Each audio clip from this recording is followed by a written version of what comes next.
আমার বুঝ জ্ঞান হইছে থেকে নিয়ে ছাত্র জীবনে যখন আমি অনেক ছোট ছিলাম, এই দোয়া যেদিন আমি পড়েছি কোরআনে, ওই দিন থেকে আজও পর্যন্ত আমার মনে হয় না আমার জীবনে 2 মিনিটের কোনো দোয়াও যদি হয়, 1 মিনিটের দোয়াও যদি হয়, মুহূর্তের দোয়াও যদি হয়, আমি এই দোয়াটা কখনো মিস করি বলে, জ্ঞাতসারে মিস করি বলে আমার মনে পড়ে না।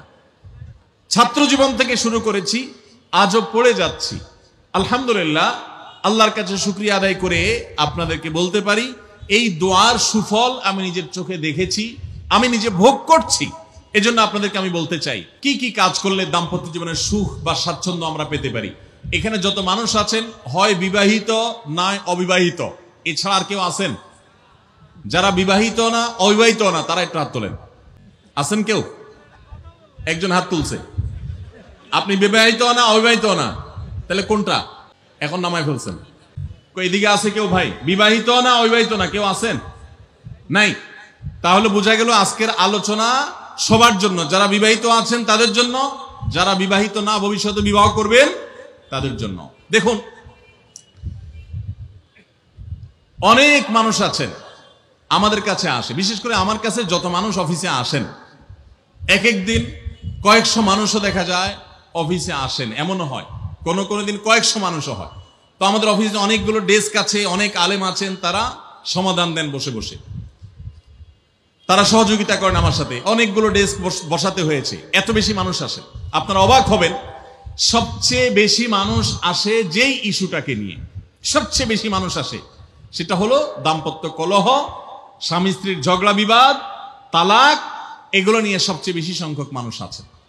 এবং আপনারা আরো অবাক হবেন, গরিব মানুষদের মধ্যে স্বামী স্ত্রীর মধ্যকার দূরত্ব, তাদের মধ্যকার কলহ, দ্বন্দ্ব, ঝগড়া, ফাসাদ, এগুলোর পরিমাণ বা রেশিও যত বেশি, টাকা পয়সা যাদের আছে, সামাজিক অবস্থান যাদের ভালো, আমার অভিজ্ঞতা হলো তাদের মধ্যে দাম্পত্য জীবনে কলহের পরিমাণ তুলনামূলক বেশি।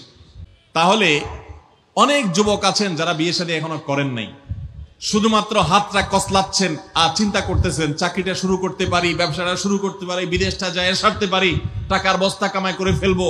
তখন বউ একেবারে শুয়ের মতো সোজা থাকবে, আমাকে দিল জুড়ে ভালোবাসবে, আদর করবে, ভালোবাসা হবে, সম্প্রীতি হবে, চোখে মুখে লাল নীল রঙিন স্বপ্ন অনেক যুবক ভাইরা এখনো দেখছেন।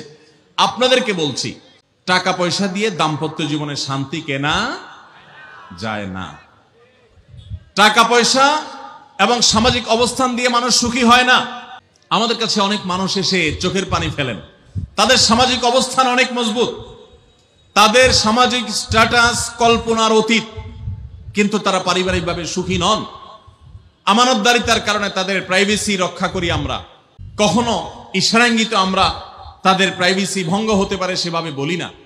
কিন্তু আমরা রেশিওটা আপনাদের সামনে পেশ করছি এজন্য, আপনারা যারা হাত কসলাচ্ছেন, যারা বেকার যুবক আছেন, যারা স্টুডেন্ট আছেন, যারা মনে করছেন যে টাকা পয়সা কামাই করে বস্তা ভরি, তারপরে আমি বিয়ে শাদী করে ফেললে সুখের সাগরে হাবুডুবু খাবো, আমি এরকম দেশ বিদেশ ঘুরতে থাকবো, এই রঙিন স্বপ্ন যারা দেখছেন তাদেরকে বলছি, বিশ্বাস করুন, সুখের সাথে এই টাকা পয়সা এবং সামাজিক অবস্থানের সম্পর্ক আপনি যতটা আছে মনে করেন, বাস্তবে ততটা নাই। তাহলে কিসের সম্পর্ক? আসুন আমরা সেই জায়গায় চলে যাই। নাম্বার 1, সুখী দাম্পত্য জীবনের জন্য পুরুষ এবং নারী উভয়ের জন্য সর্বপ্রথম এবং প্রধান করণীয় হলো আল্লাহ তাআলার কাছে অনেক আগে থেকে দোয়া করতে থাকা, দরখাস্ত সাবমিট করা যে আল্লাহ, আমার পরিবার, আমার স্ত্রী, আমার অনাগত সন্তান সন্ততি যারা আসবে আমার বংশে, আমার ঘরে, আমার সংসারে, আমার পরিবারে, আল্লাহ আপনি তাদেরকে নেককার, তাদেরকে মুত্তাকিদের ইমাম এবং তাদেরকে এমন মানুষ বানিয়ে দেন যেন তারা চক্ষু শীতলকারী হয়। আপনাদেরকে একটা দোয়া শিখাতে চাই, অনেকে হয়তো জানেন, সূরা ফুরকানের ৭৪ নম্বর আয়াত। সূরার নাম কি বলেছি? ফুরকান। আয়াত নম্বর কত বলেছি? আমার বুঝ জ্ঞান হইছে থেকে নিয়ে ছাত্র জীবনে যখন আমি অনেক ছোট ছিলাম, এই দোয়া যেদিন আমি পড়েছি কোরআনে, ওই দিন থেকে আজও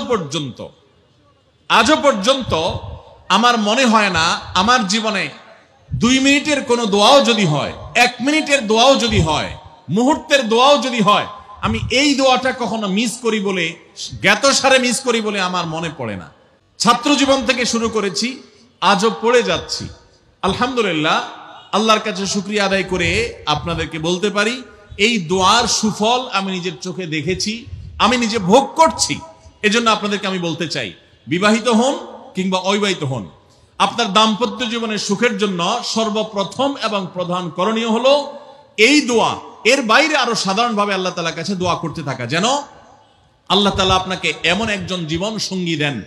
মা বোনরা দোয়া করবেন জীবন সঙ্গী, আপনারা দোয়া করবেন এমন যেন জীবন সঙ্গিনী দেন, যে জীবন সঙ্গী আপনার চোখ জুড়ানোর মতো হবে। দেখুন, আল্লাহর ভাষা এমন যে এই ভাষা তো অলৌকিক, এটাতে কোনো মানুষের ভাষা নয়। দোয়ার ভাষ্য লক্ষ্য করেন, আল্লাহ শিক্ষা দিচ্ছেন আমাদেরকে, রব্বানা হাবলানা মিন আজওয়াজিনা ওয়া যুররিয়াতিনা কুররাতা আয়ুন। হে আমাদের রব, আমরা আপনার কাছে এমন স্ত্রী চাই, এমন সন্তান চাই, এমন পরিবার চাই, যেই পরিবারের সদস্য আমার স্ত্রী, আমার সন্তানরা আমার নয়ন জুড়াবে, আমার চোখ জুড়াবে, এরকম মানুষ চাই। একটু ভাষাটা লক্ষ্য করুন। আমরা সাধারণত দোয়া করলে কি চাই? আমরা এক একটা দিক চাই। ধরুন, আপনার স্ত্রী মাশাআল্লাহ অনেক সুন্দরী, অপূর্ব সুন্দরী, তিনি আল্লাহ তাআলা তাকে অনেক রূপ লাবণ্য দিয়েছেন, কিন্তু তার যদি চরিত্রটা খারাপ হয়, তাহলে এই স্ত্রীকে আপনার নয়ন জুড়াবে, চোখ জুড়াবে, চক্ষু শীতলকারী হবে? আপনার স্ত্রীর চরিত্রও ভালো, দেখতে শুনতেও মাশাআল্লাহ সুন্দর, কিন্তু পড়ালেখা নাই, বুদ্ধিশুদ্ধি নাই, একটু বেকুব কিসিমের, তাহলে কি আপনার চোখ জুড়াবে? ভালো লাগবে? আপনার স্ত্রী শিক্ষা দীক্ষাও আছে, জ্ঞান গরিমায় মাশাআল্লাহ তিনি ভালো, রিচ, সমৃদ্ধ, আবার চেহারা সুন্দর, আবার তার মধ্যে তার চরিত্রের সমস্যা নেই, কিন্তু সমস্যা কি?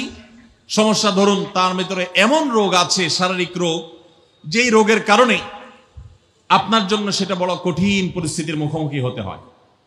ধরেন দুরারোগ্য কোনো ব্যাধি আছে, মরণ ব্যাধি আছে, এমন কোন রোগ আছে যেটার কারণে আপনাকেও সাফার করতে হয়, তাহলে এই স্ত্রী কি আপনার চোখ জোড়াবে?